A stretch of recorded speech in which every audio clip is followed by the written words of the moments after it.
The Galactic Council chamber stretched across 3 kilometers of polished metal and crystal. 47 species sat in their designated sections, representing civilizations that had existed for thousands of years.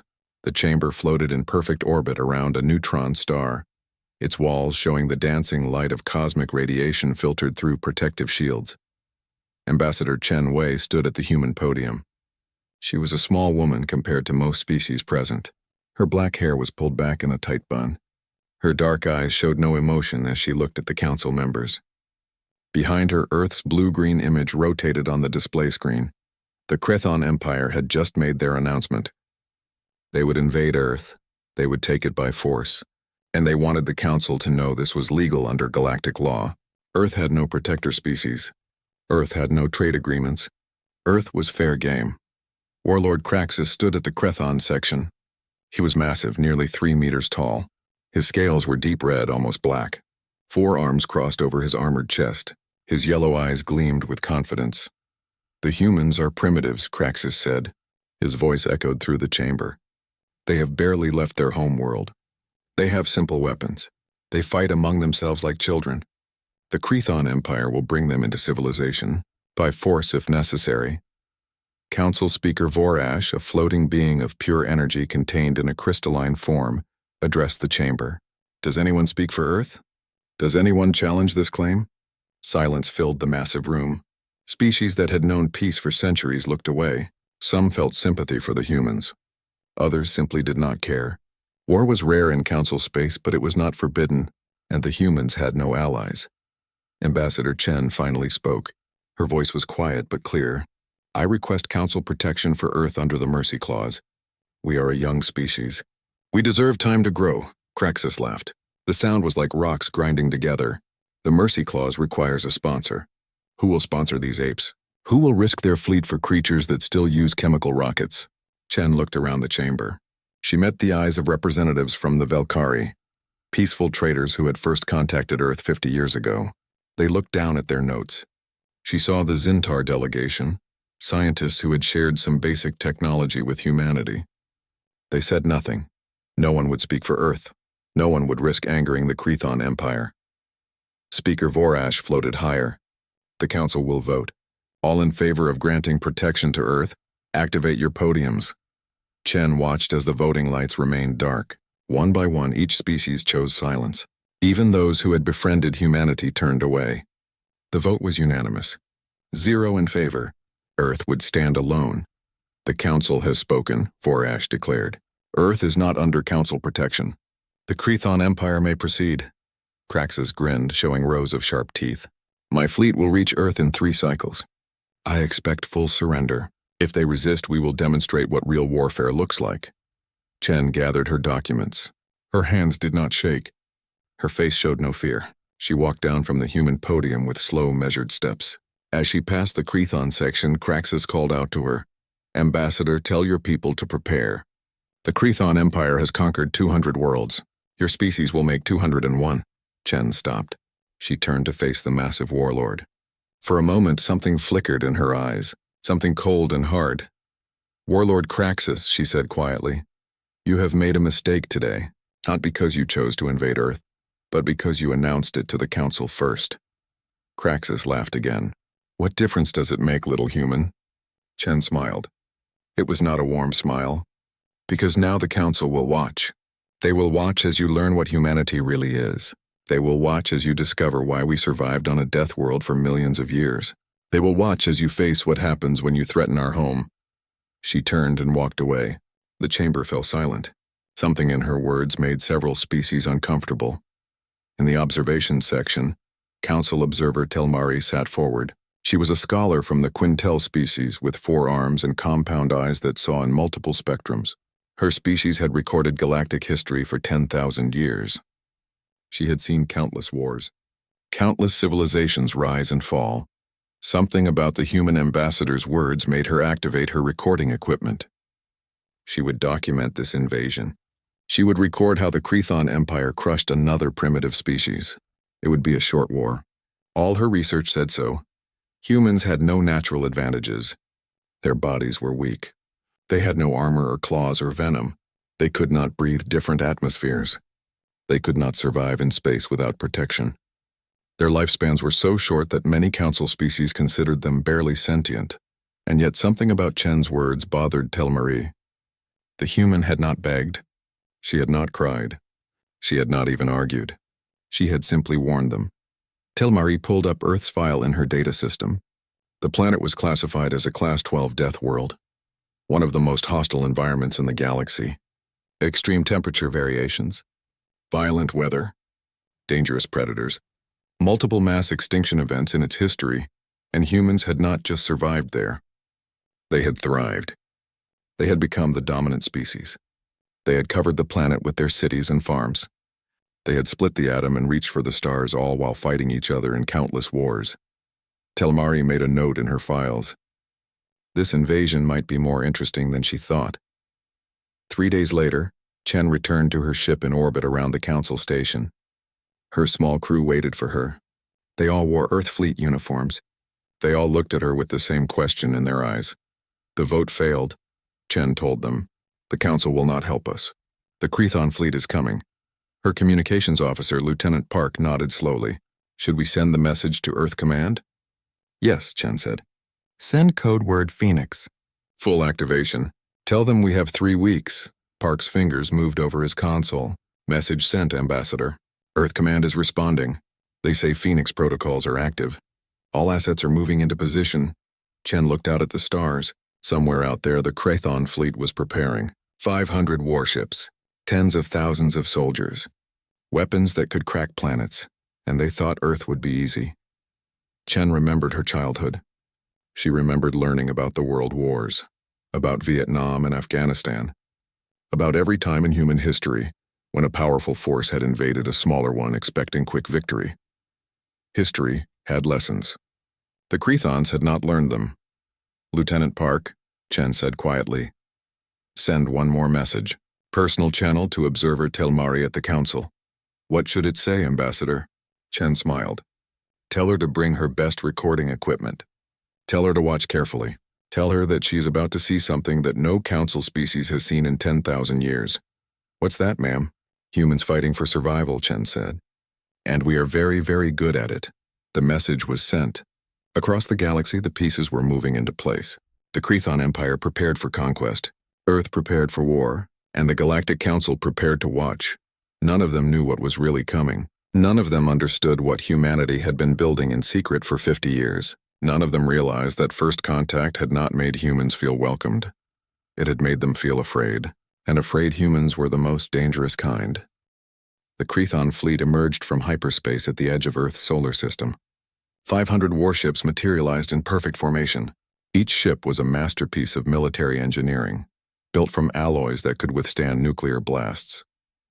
Their weapons could reduce mountains to dust. Warlord Kraxus stood on the bridge of his flagship, the Blood Talon. Through the viewport, he could see the small blue planet hanging in the darkness. It looked peaceful, defenseless, easy.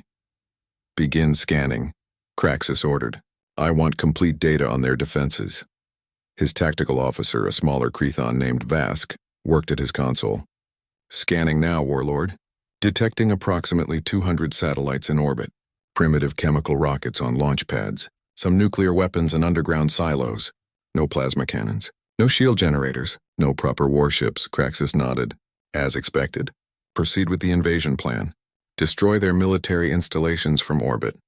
Once they see our power, they will surrender." The fleet moved forward. Earth grew larger in their view screens. The humans must have detected them by now. Kraxus expected panic. He expected desperate messages begging for mercy. Instead, the satellites began moving. They repositioned themselves in patterns that made no tactical sense. Cities below started going dark, their lights winking out in organized waves. "What are they doing?" Kraxus demanded. Bask studied his screens. "Unknown, Warlord. The satellites are not attacking. The cities appear to be evacuating. They are moving their populations into underground structures." "Cowards," Kraxus said. "They hide like insects, no matter. Begin orbital bombardment. Target their military bases." The Crethon fleet opened fire. Energy beams lanced down through Earth's atmosphere. Military bases exploded. Airfields turned to craters. Naval ports became boiling seas, but still no surrender came. No communication at all. The humans were silent. Something is wrong, Vask said quietly. This is too easy. Where are their defenses? They have none, Kraxus replied. They are primitives. Prepare landing forces. We will take their capital cities. 3 hours later, the first Krethon dropships descended toward Australia. The continent looked empty from space. Its cities were dark. Kraxus had chosen it as the first target because human intelligence showed it was isolated and lightly defended. Colonel Sarah Martinez watched the alien ships descend through her night vision goggles. She lay on her stomach in the red sand of the Australian outback, perfectly camouflaged. Around her, 200 Marines waited in hidden positions. The Krethon ships landed in a flat area that looked perfect for establishing a base. The ramps dropped. Armored soldiers marched out, their weapons ready. Martinez waited. Her training had taught her patience. Her experience had taught her that enemies always made mistakes. The Krethons spread out in textbook formation. They moved toward what their maps showed as a small human town. They expected resistance. They expected to fight and win quickly. Instead, they found nothing. Empty buildings. Abandoned streets. No humans anywhere. That was when Martinez gave the signal. The ground exploded. The Krethons had walked directly into a minefield. Explosions tore through their ranks.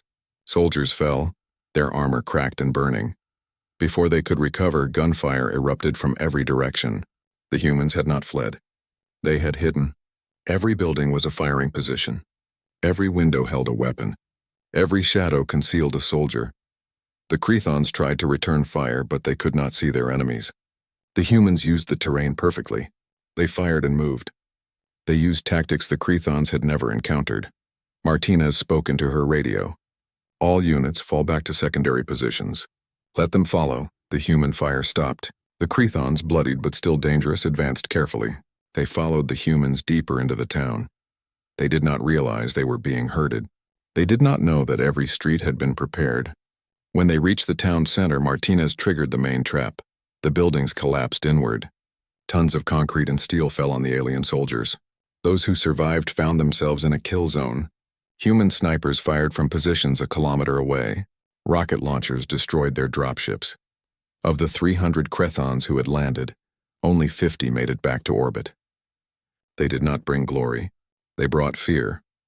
On the Blood Talon, General Vask watched the reports come in. Landing sites across Australia told the same story. The humans were not fighting like the Council species fought. They were not forming battle lines. They were not following proper warfare protocols. They were hunting. This makes no sense, Vask said to Kraxus. According to our intelligence, humans fight each other constantly. They should not be this organized. They should be panicking, Kraxus snarled. They are desperate animals. Send more troops. Overwhelm them with numbers. But the second wave fared no better. The humans seemed to know exactly where the Krethons would land. They had prepared ambushes everywhere. They used their own cities as weapons, collapsing buildings and flooding tunnels. They fought with a creativity that no war computer could predict. On a moon base hidden on the far side of Luna, Dr. James Okafor worked with a team of Earth's best scientists. They had been given 3 Krethon bodies recovered from the Australian battle. They also had pieces of destroyed Krethon equipment. Their technology is advanced, Okafor said to his team. But it is not magic. Look here. Their power cells use a simple fusion reaction. We can duplicate this. And their armor, while strong, has weak points at the joints. A younger scientist looked worried. Doctor, they have 500 ships. We have maybe 20 functional spacecraft. How can we possibly win?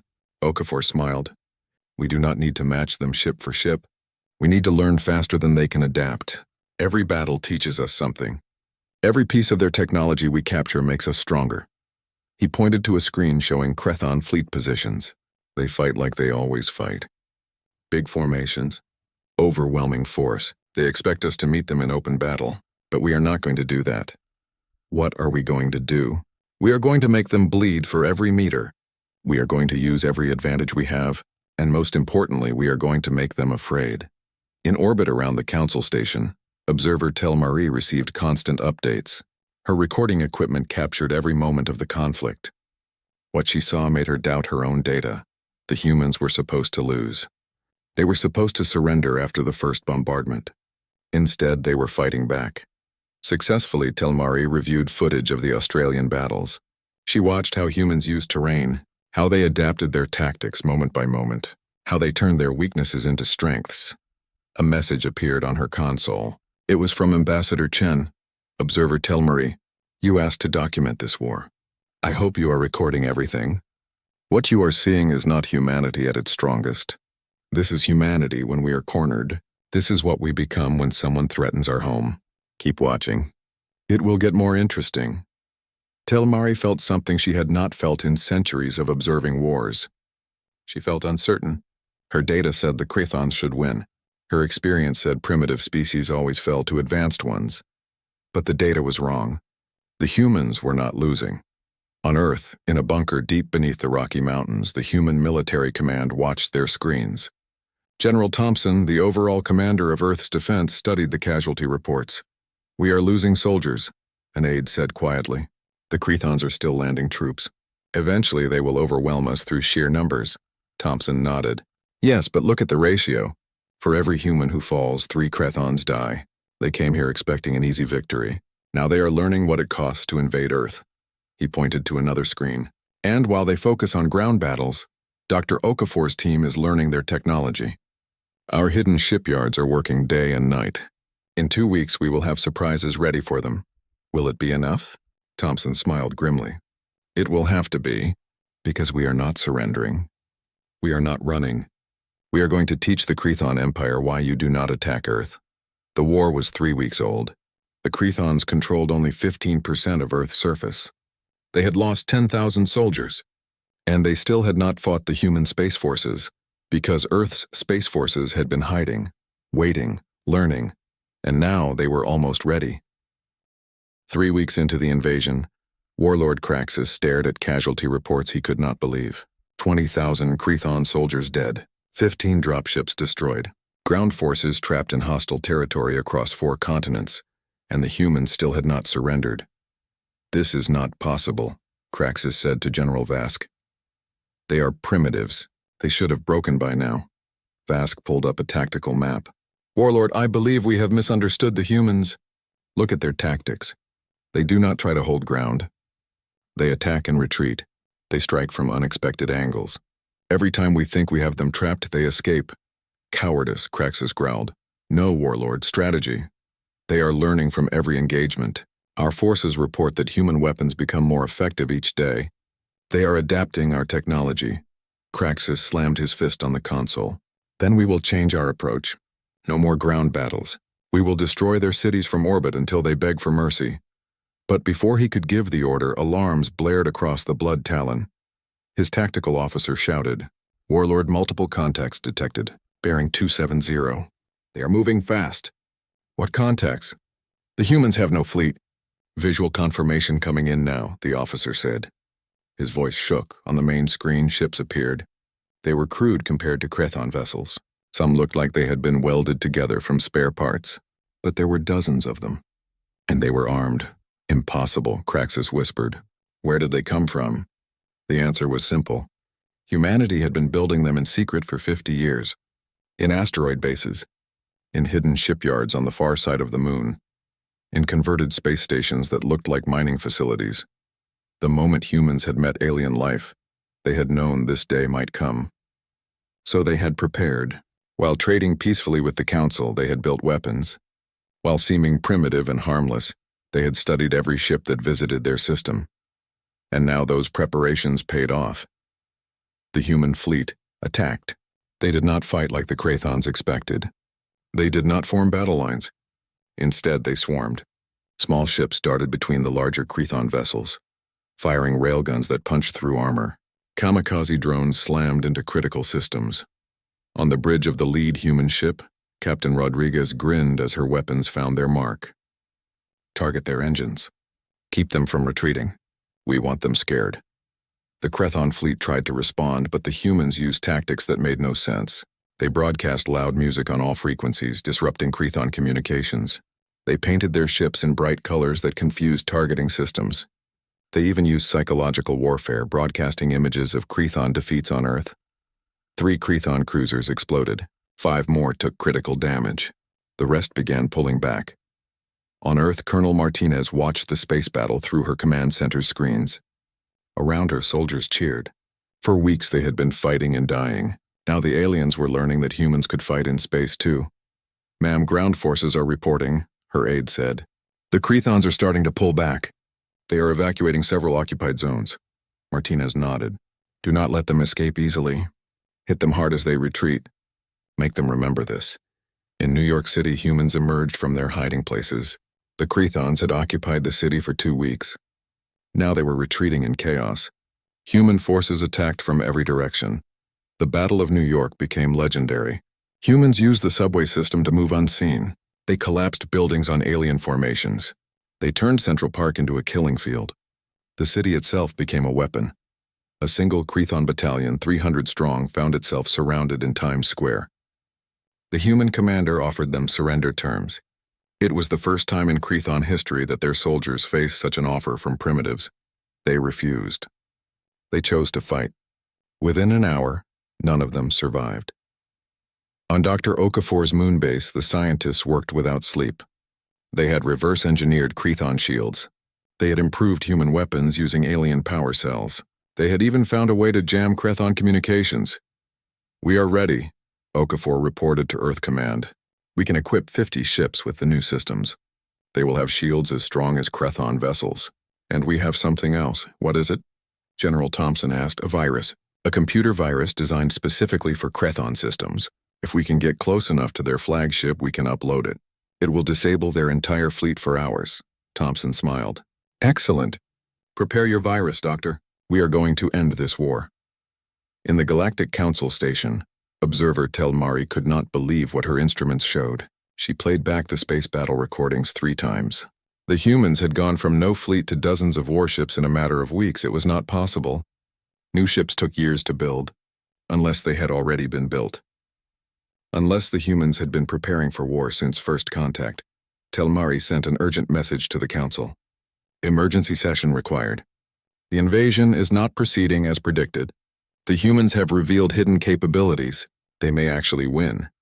The Council members read her report with shock. Many demanded to see the recordings. They watched as primitive humans used creativity and desperation to fight back against a superior force. Some Council species began to worry. If humans could do this to the Crethons, what could they do to others? Ambassador Chen received a message from the Council. They wanted to mediate. They offered to negotiate a peace settlement. Chen's response was cold. "You refused to help us when we asked. Now you want to save the Crethons from their own mistake. No. This war ends when Earth says it ends." On the Blood Talon, Warlord Craxus faced a choice he had never imagined. His fleet was damaged, his ground forces were losing, and the humans showed no signs of stopping. "We should withdraw," General Vask said quietly. "Regroup and return with more forces." "Retreat? From primitives?" Craxus roared. "Never! I will not be the first Crethon warlord to lose to a lesser species." "Then we will be the first to be destroyed by one," Vask replied. "Warlord, I have fought in 50 campaigns. I know when an enemy is truly dangerous. These humans do not fight for glory. They fight for survival. That makes them unpredictable. That makes them deadly." Craxus looked at the tactical displays. Red markers showed Crethon losses. Green markers showed human positions. The green was growing. The red was shrinking. For the first time in his career, Craxus felt something he had never felt before. He felt doubt. "What are they?" he whispered. "What kind of species fights like this?" Vask pulled up a file. It was the human history that Council intelligence had gathered.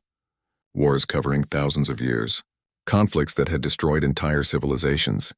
Weapons that could end their own world. "A species that has been at war with itself for its entire existence," Vask said.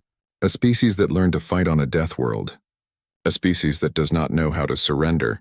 He pointed to a line in the file. "Look at this, Warlord." Human saying, "We shall fight on the beaches. We shall fight on the landing grounds. We shall fight in the fields and in the streets. We shall fight in the hills. We shall never surrender."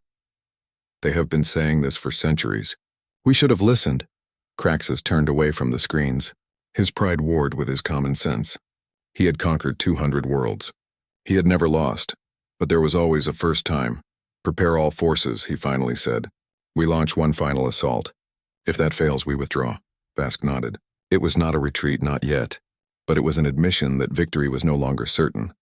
On Earth, in countless bunkers and command centers, humans prepared for what was coming. They knew the Crethons would try one more time. One massive attack to break human resistance, but humans had faced extinction before. They had survived ice ages and plagues. They had recovered from world wars and nuclear threats.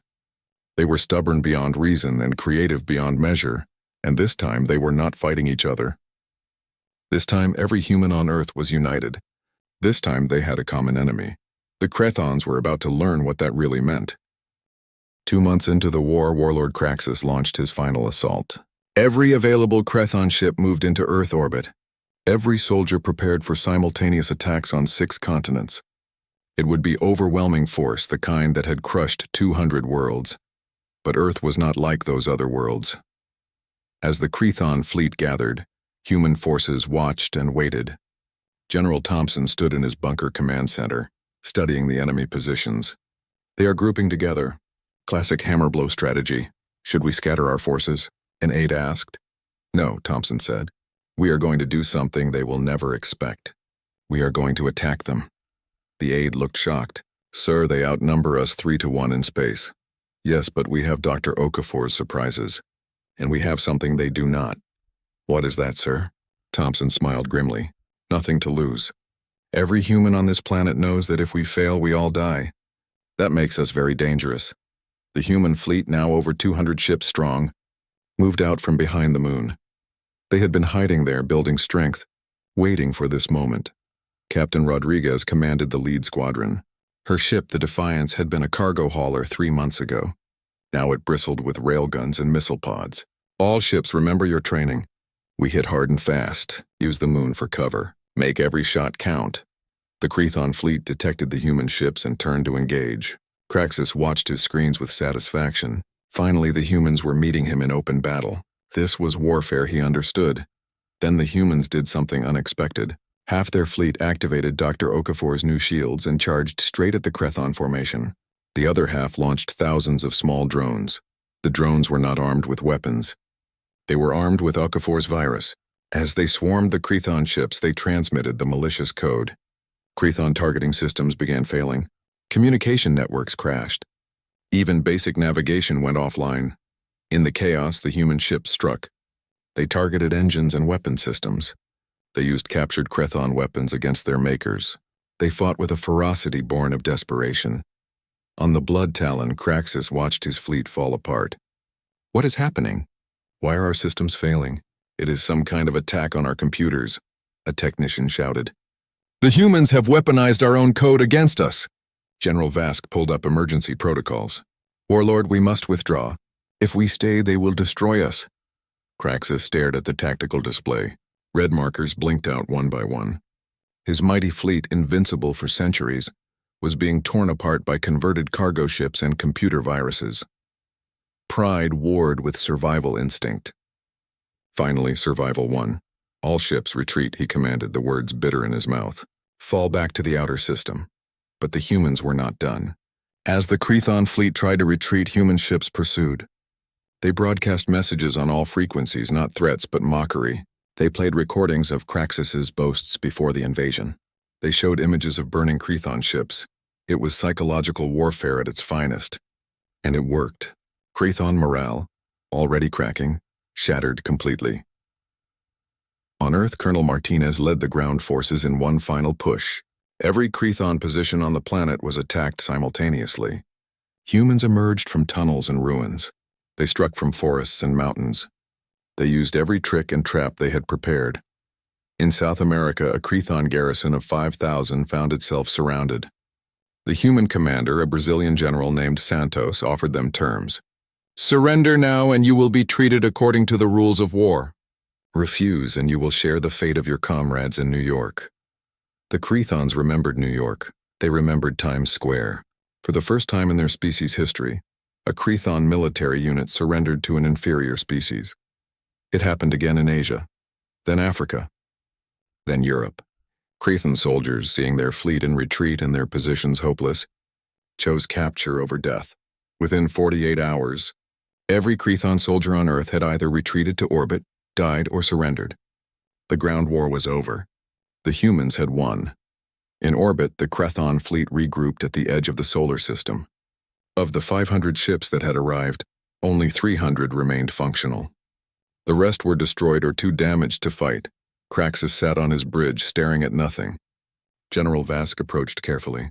"Warlord, we have received a message from Earth. What do they want? To gloat?" "No, Warlord. They offer terms." Craxus looked up, confused. "Terms? They should be demanding our total destruction." Vask displayed the message. It was from General Thompson himself. "Warlord Craxus, your invasion has failed. Your soldiers are captured or dead. Your fleet is broken. But Earth does not seek genocide.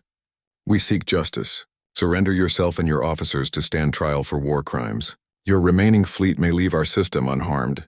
Your captured soldiers will be returned after the trial. This offer expires in 24 hours. Craxus read it 3 times.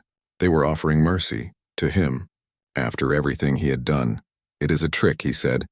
"They will capture me and execute me." "Perhaps," Vask replied. "Or perhaps they mean what they say. Warlord, I have studied these humans. They have rules. Laws of war. They follow them even when it costs them victory. If they promise a trial, they will give you a trial. And if I refuse, then we fight until they destroy us all. And you will be remembered as the warlord who lost an entire fleet to primitives." Craxus closed his eyes. He thought of his ancestors, great warriors who had built the Crethon Empire. He thought of the 200 worlds he had conquered. He thought of his own pride that had brought him to this moment. And then he thought of his soldiers. Thousands of them captured on Earth. If he ran, they would never come home. "Send a message to Earth," he said finally. "I accept their terms. I will surrender." 24 hours later, Warlord Craxus stood on the bridge of a human ship. Around him, human soldiers stood guard. They did not mock him. They did not celebrate. They treated him with the cold professionalism of victors who understood the weight of what they had done. Ambassador Chen met him in the landing bay. She looked exactly as she had in the council chamber 2 months ago. Calm, composed, dangerous. "Warlord Craxus," she said, "you are under arrest for crimes against humanity. You will be tried fairly. You will have legal representation. If found guilty, you will be punished according to our laws." Craxus looked at this small human woman. He had called her species apes. He had promised to conquer them in days. "How?" he asked. "How did you defeat us?" Chen smiled slightly. "You made 2 mistakes, Warlord. First, you announced your invasion to the Council. That gave us time to prepare. Second, you assumed we were weak because we looked weak. But your technology was inferior. Your fleet was tiny. Your weapons were primitive." "Yes," Chen agreed. "But we had something you did not. We had fear. We had desperation. And we had 4 billion years of evolution on a planet that tried to kill us every single day. You brought war to Earth, Warlord. Earth is where war was invented." She gestured to the guards. "Take him to the brig. The Galactic Council will want to see this." As Craxus was led away, Chen turned to look at Earth through the viewport. Her planet was scarred. Cities lay in ruins. Millions had died, but it was still there. Still spinning. Still home, and now the galaxy would know. You do not attack Earth. You do not threaten humanity, because humans do not surrender. They adapt. They learn. They win or they die trying. In her quarters on the Council observation ship, Telmari finished compiling her footage. 2 months of war, thousands of hours of recordings. The impossible had happened. A primitive species had defeated an empire. She prepared her report for the Council. They needed to see this. All of them. Because everything they thought they knew about humans was wrong. Humans were not weak. They were not primitive. They were survivors. And now they had proven they could fight. The galaxy would never underestimate them again. 3 months after the invasion ended, the Galactic Council reconvened. Every species sent their highest representatives. The chamber that usually held routine trade discussions now buzzed with nervous energy. Something historic was about to happen. In the center of the chamber, a transparent cage held Warlord Craxus. The once proud warrior stood in simple prisoner clothing. His forearms were bound. His yellow eyes, once fierce, now showed only defeat. Ambassador Chen stood at the human podium. Behind her, holographic displays showed Earth. The planet was healing. Cities were being rebuilt. but the scars of war remained visible from space. Council Speaker Vorash floated at the center platform. We gather today to address an unprecedented situation.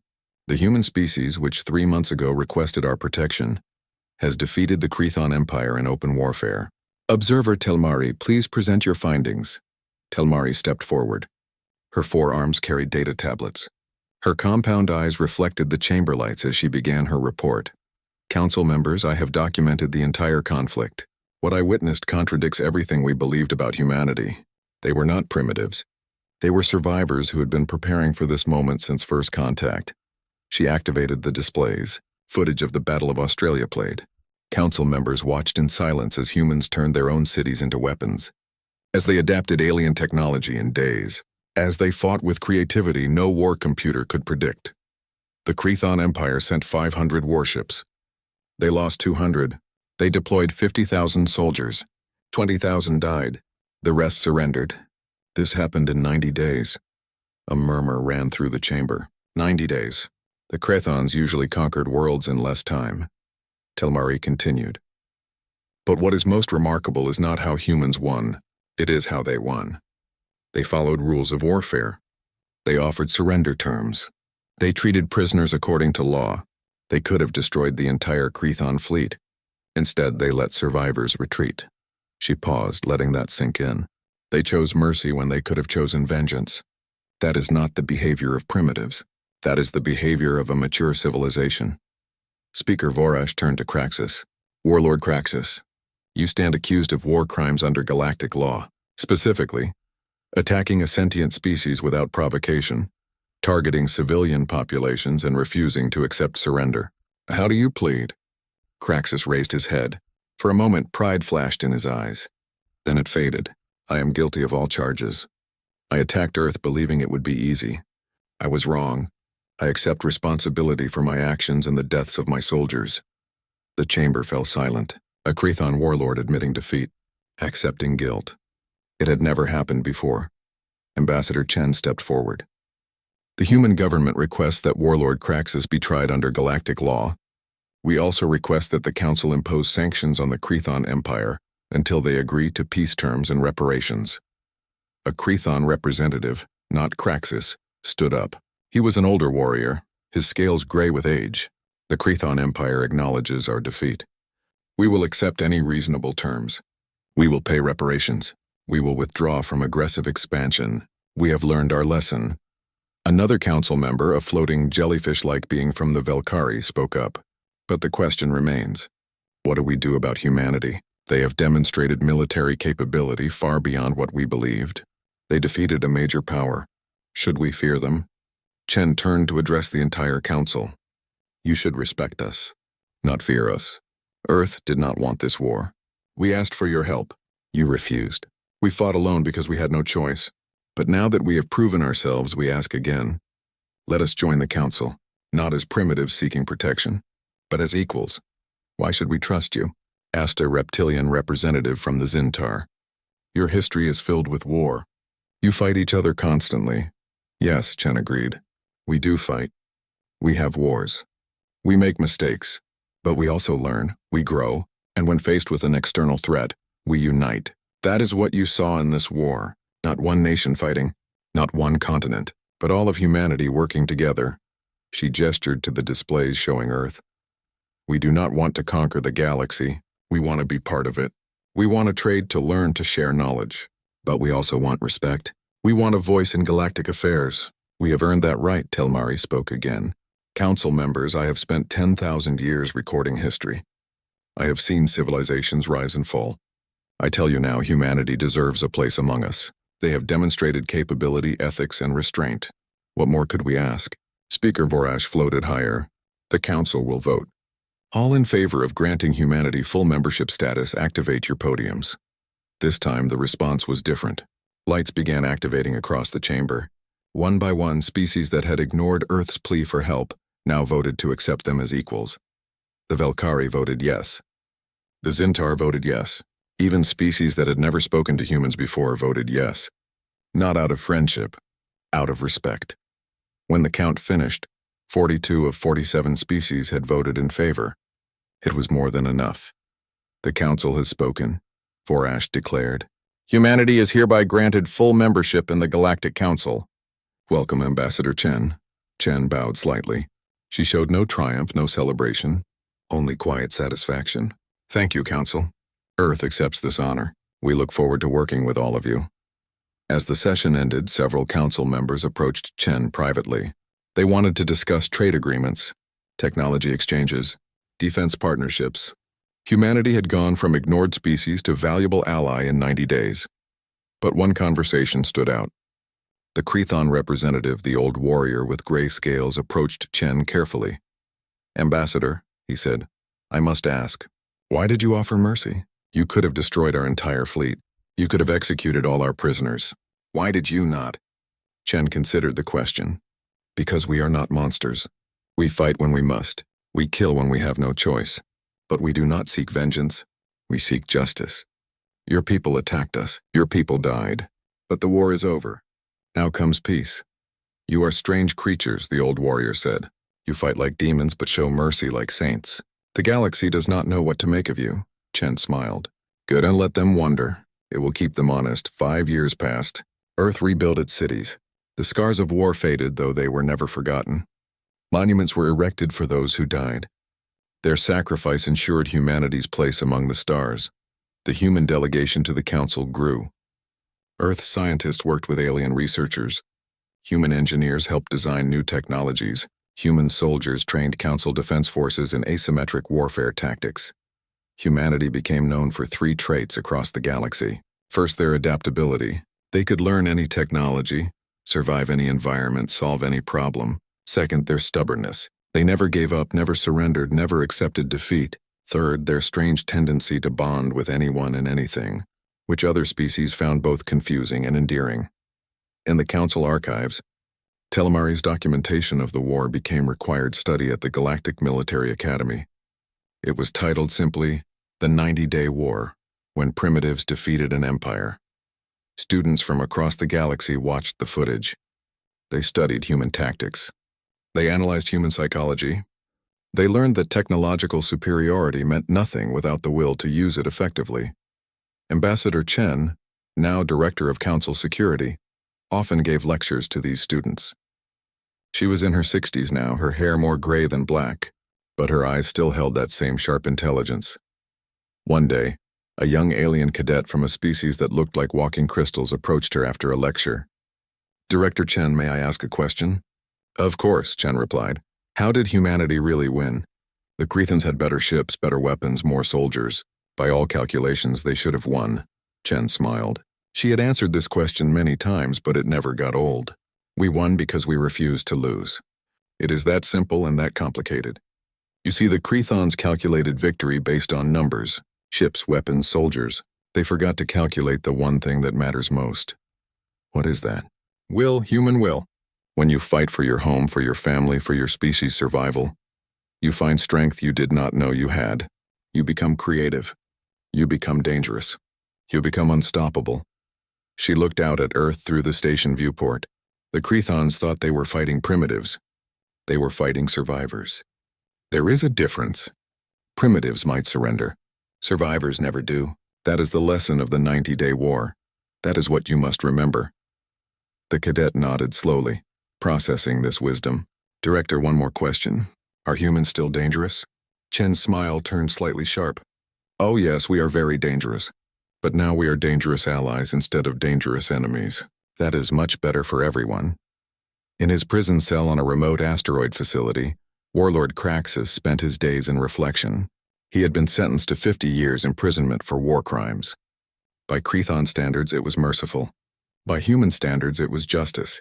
He had visitors sometimes, other military leaders who wanted to learn from his mistakes. They all asked the same questions. How did you lose? What went wrong? His answer was always the same. I underestimated them.